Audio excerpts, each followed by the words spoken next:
Hello and welcome back to your favourite Formula One YouTube channel. I'm sure it is. It's Stop and Go F1 here with our reaction to that race there, the Brazilian Grand Prix. And man, that was, well, let's say it was an interesting sandwich. Because, you start with interest, you end with interest, and the lovely juicy filling in the middle is nothing. So basically, two pieces of bread. Right, firstly, before we get into everything, make sure you subscribe. That is the rules, of course. But before we even get to the start of the race, Russell, Gasly and Ocon all have two-place grid penalties for impeding. And as we're on the grid, it's Sargent on the mediums, everyone else on the softs, which is quite an interesting one there because Sargent had the mediums for the sprint yesterday and did absolutely nothing, just went backwards. So Williams just went, okay, we'll do that again. But before we can even start the race, Leclerc's in the bloody wall. Hydraulics failure on the car, and he is completely out. At one point, when he first hit the wall and he came out again, it looked like he just had a broken front wing, and I thought maybe he can carry on. But no, he is completely out of the race, which is a huge shame. Nothing he could do. But also, as you watch this race as it plays out, he could have been really good in this race. There was definitely a podium on for him in this race for sure. So it's just such a huge shame that he was out on there. But then we get to the start, it's lights out and away we go, and a huge crash here between Albon and Magnussen on the start. Further up, Norris is up to P2, Hamilton up to P3. The safety car comes out, and it looks like Piastri is out, and also is Ricciardo. What really happened here is Albon tries to go around the outside of Hülkenberg as Magnussen comes along on his left-hand side as well, really sandwiching him. He can't back out because Ocon is right behind him, so he has to just sit there and accept it.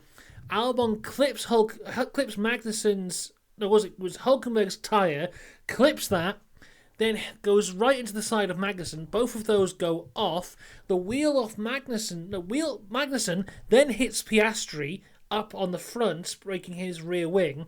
The wheel off Magnussen's car gets trapped underneath Hülkenberg's car, then flies up in the air and hits Ricciardo's rear wing. So a lot of people get a lot of damage within this one incident. It was absolutely crazy. If you're looking to point the finger, I don't really think you can, because the one who really started it all was Magnussen, because he came over to the right across Hülkenberg, but he had no idea that Albon would be going round the outside of Hülkenberg either, so you can't really blame him there. Hülkenberg couldn't back out because Ocon was there. It's just one of those typical racing incidents where lots of people get a lot of damage. Now, this also gets a red flag because the barrier was kind of destroyed, so they needed to fix that there. This now gives an opportunity for Ricciardo and Piastri, who are able to get back in the race because they fixed the rear wing on both cars during that red flag period, but they both start from the pit lane. And what really kind of confused and annoyed me is because they got the damage on the first lap, they come into the pits. The race carries on with them in the pits because there's a safety car on, so they do get lapped during the race. And on the red flag restart, they're still a lap down. And at first, I thought this was a mistake because it didn't make much sense to me, but it's not. Apparently, if you're a lap down and it gets a restart on a red flag, you stay a lap down, which makes no sense whatsoever. If you're restarting the race, restart the race. I don't see why they need to be a lap down, because that really ended their race for them. The only thing that could have saved them would have been a safety car, and we didn't have one of them. At one point later on in the race, they said that Ricciardo and Piastri had actually unlapped themselves up to P6. So it looks like, we have to check this later on as we look through the stats, when the stats will come out later on tonight.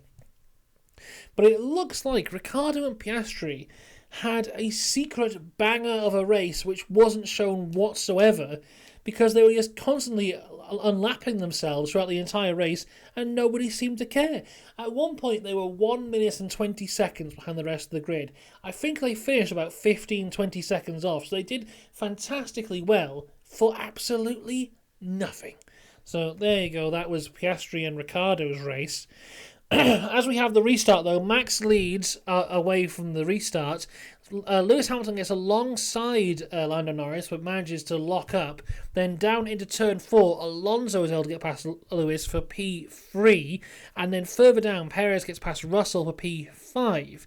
Ocon is the first to stop on lap 15, and he's followed in by Zhou Guan Yu. And that's on lap 16. And now the Mercedes disaster class begins. Because you have Lewis Hamilton in front of George Russell. George Russell has got more pace, but the team are refusing to have them swap positions, and is actually telling Russell to stay behind. What this did here is completely sacrificed all the pace Russell had, and also because Russell had to stay behind Lewis Hamilton, but there was quite a queue, it meant that Russell's tyres were just burning up. So any pace he could have had is gone. Any pace he could potentially have is gone because his tyres are dead. And also at the exact same time, they're not doing this in a clever way where they're saying, right, Lewis, try and give Russell the DRS so we can stay together. They're just like, no, George, you cannot pass Lewis. Do not go, whatever you do. So George's pace that he did have when he got to the back of Lewis, squandered. Potential pace he could have had with his tyres, completely gone. And now he starts losing positions. Mercedes just completely screw over George Russell entirely in this race. Lewis did not have the pace. That was clear to see. Russell should have been let go through pretty much immediately because they just destroyed his race as well. Perez is able to get past him, and a few laps later, Perez gets past Hamilton. They could have kept Perez behind for lap after lap after lap, but no. If they don't want to let Russell go past, that's fine. But tell Hamilton to help him out with DRS and keep Perez behind. This is literally the worst thing Mercedes could have done. Hamilton pits on lap 19 for mediums, Russell pits on lap 20 for mediums, Perez pits on lap 21 for mediums. Now, after those pit stops, Lewis Hamilton is back in front of Sergio Perez. Not that that was shown on television, because this is some of the worst TV direction we've had in quite some time. We go from this battle through the pit stops. Will the undercut work? They show us the pit stops, and as we're about to find out has the undercut work, they cut away to show Lance Stroll doing something. I don't know why, but there you go.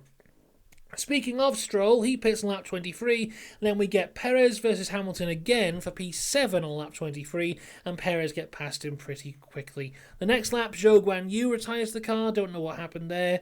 And then, here's something fun, Lance Stroll overtakes George Russell on lap 25, then Alonso pits on lap 26, Sainz pits on lap 27, and has what I thought was quite a clear, unsafe release. This was replayed a couple times, but it never popped up it was under investigation. There was no penalty for it. I thought it was a pretty open and shut case, to be honest, but apparently not. And now it's time to say something that I don't think I've said all season, and I don't think I would have ever said ever in my life before. Lance Stroll overtakes Lewis Hamilton. This is for P5 on lap 27. Mercedes' awful day just gets a bit worse. Max and Lando pit on the same lap on lap 28, and you'll never guess what, Russell is now on the back of Lewis Hamilton on lap 29.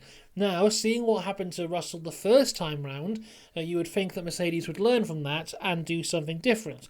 Unfortunately, they don't. They have Russell stick behind Lewis Hamilton. Lewis, who, by the way, at this point is complaining that his tyres are gone, and also he seems to think there's an issue with his front left tyre. So not only is he slow, he may have an issue with his car, but they still don't tell him to let his faster teammate go past.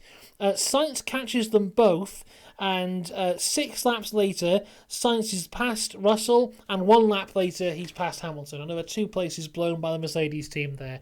On lap 41, Bottas retires his car, double DNF for Alfa Romeo. Pierre Gasly gets past Russell for P8 on lap 43. Russell in the pit on lap 46. Perez in the pits lap 47. Hamilton in the pits lap 47. Alonso in the pits lap 48. Gasly passes Lewis Hamilton lap 51. Sainz pits again on lap 52, then it's Stroll with a very slow stop actually, 4.3 seconds on lap 53. Verstappen takes his last pit stop on lap 57, and then Russell's awful day comes to an end. I think in a way he'll be quite happy because they're told he has to retire the car on lap 58. An absolute disaster of a day for Mercedes, which has embarrassed and showed them up. 1 year away from their last victory, they come to Brazil and embarrass themselves. They had no pace in qualifying. They had no pace in the race. 2 years on from these new types of cars, and Mercedes still don't know how to set up their car correctly. They still don't have the balls to tell Lewis Hamilton to move over when he's the slower car. They still are so reactive to everything. They can't think 5 laps ahead. Mercedes are embarrassing at the minute, and I think there has been races this year, such as last weekend out in Mexico, where they've been saved because their car had a bit of pace on that track. Lewis got a fantastic P2. But in races like this, where the car is struggling, they don't know what to do. They haven't got a clue, and it is embarrassing, and they need to really take a look internally at what happened here, because it's not just a fact of the car wasn't quick. It's not just a fact of, oh, the setup was wrong. It's not just a fact of, oh, the strategy was wrong. It's everything they did was wrong. Every choice they made in this race was the wrong choice. It was awful for Mercedes.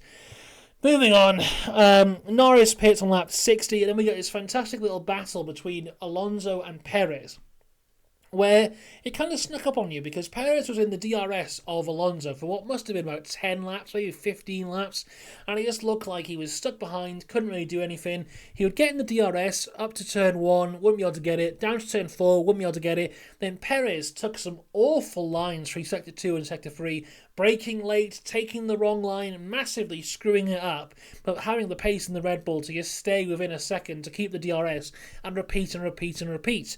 But on lap 70 of 71, Perez decides to actually drive the racing line and stay behind Alonso, and Perez gets past for P3 on lap 70 of 71. Alonso goes, excuse me, no thank you. On a lap 71 of 71, Alonso gets back past for P3. We cross the line, Max wins from Lando Norris, then it's Alonso and Checo battling to the line. Alonso in the lead, Checo on DRS, crosses the line, Alonso ahead by 0.053, Fernando Alonso's first podium since the Dutch Grand Prix. Mad stuff here, mad stuff. Checo in 4th, Stroll in 5th. Aston Martin, what the hell has happened here? We've had 2 races of them now, in Austin and in Mexico, where they were god-awful. Mexico, they were probably the 10th best team on that grid. Shockingly bad. They turn up in Brazil, and they've just gone, oh, guys, we've put the upgrades on the right way round this weekend. I'm looking forward to seeing in Las Vegas now, where do they go? Do they stay here as like the 3rd fastest team again? Or do they go back down? Is it just like their car works around Brazil? What could it be? I really don't know. But yeah, fantastic position for Stroll as well. This is Stroll's 2nd top 5 finish of the year. His first one was that mad Australian race at the start of the year when realistically he should have been like 9th, but everyone in front of him DNF'd and he finished 5th. This is his first 5th place finish on what basically is real pace. The only person who DNF'd who could have possibly start again. The only person who DNF'd in this race who could have possibly finished ahead of Stroll would have been Leclerc. So this is a great race on pace from Lance Stroll. Carlos Sainz is 6th in the Ferrari. Gasly in 7th. Good race from him. Hamilton has to settle for 8th. After coming into this weekend, a lot of people pointing at Mercedes as a car that could do well here. The data coming out of FP1 says Mercedes doing well. They'll be very disappointed with that. Yuki Tsunoda is in 9th, Ocon 10th, Logan Sargent has a decent result to finish 11th, Nico Hulkenberg in 12th, and it was Ricciardo 13th, Piastri 14th, even though I do think those two had a much better race than what the results would tell you. So there you go. Lando Norris got driver of the day. I'm not sure if I fully agree with that. Great race for him, but I do think maybe someone like Alonso or even a Stroll could have bragged driver of the day this weekend. Yeah, lots of good stuff from this, lots of bad stuff from this. It's destroyed my F1 fantasy team, I'll tell you that for free. But yeah, interesting stuff coming out of Brazil. Of course, next week there is no F1, but there will be videos here on this channel. We'll have a special video coming out on Friday. But also, if there's any news within the week that we need to discuss, I'll be here on Saturday to discuss that with you. So that should be a pretty fun one. Until then, though, let me know what you thought of this race in the comments. Let me know, do you think it was as bad as I think it was for Mercedes? We'll have to wait and see the repercussions of this weekend. Until next time, though, have a good one. I'll see you next time. Goodbye.